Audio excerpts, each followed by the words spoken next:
A reading from Matthew chapter 6, verses 25 to 29.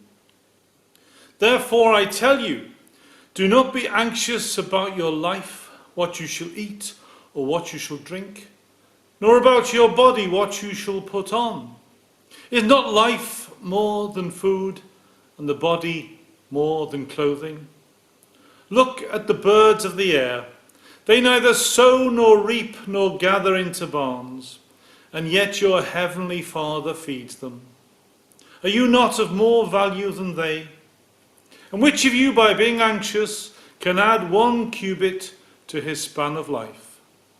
And why are you anxious about clothing? Consider the lilies of the field, how they grow. They neither toil nor spin. Yet I tell you, even Solomon in all his glory was not arrayed like one of these. Well, birds crop up in Jesus' parables and stories quite often in the New Testament. We don't always realise how important birds are to our life. Last weekend was the big garden bird watch organised by the RSPB, when people all over the country were encouraged to monitor their gardens to see what birds were there to help conserve and protect our bird life.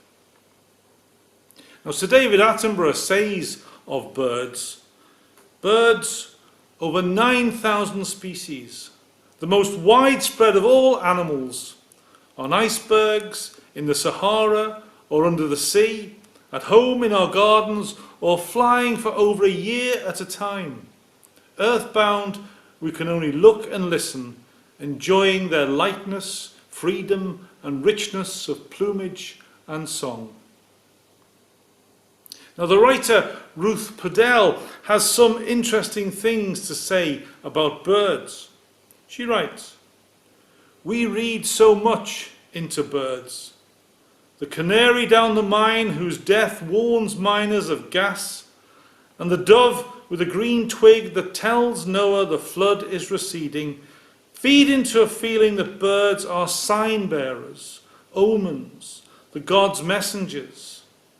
Across history, across cultures, birds are also an image of escape. Oh, for the wings of a dove, says King David, so he could fly to the wilderness and be at rest. Birds spell renewal. Children in ancient Greece welcomed the swallow as a messenger of spring. Hope, Emily Dickinson writes, is the thing with feathers that perches in the soul. And when I hear a wren singing in the freezing cold of the early morning, how can something so small fill the back streets of Kentish town? My heart does something that approximates to lifting. But all this is just our imagination, as we plunder nature for symbols. In biological reality, birds are even more extraordinary. They are evolved creatures, programmed by their DNA, adapted to a particular place or trajectory, which fulfill the destiny written in their genes through behaviour that bewitches poets and scientists alike. So, birds are an essential part of nature which we see around us. Something which William Wordsworth spoke about in his poem, The Tables Turned. Come forth into the light of things. Let nature be your teacher. She has a world of ready wealth, our minds and hearts to bless. Spontaneous wisdom breathed by health, truth breathed by cheerfulness.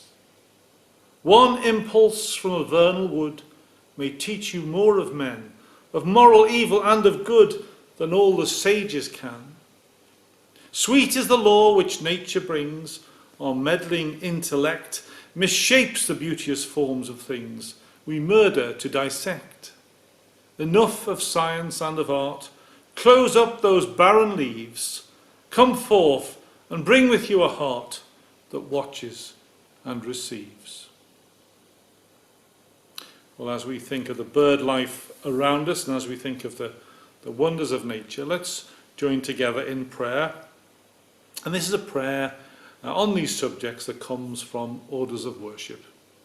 Let us pray.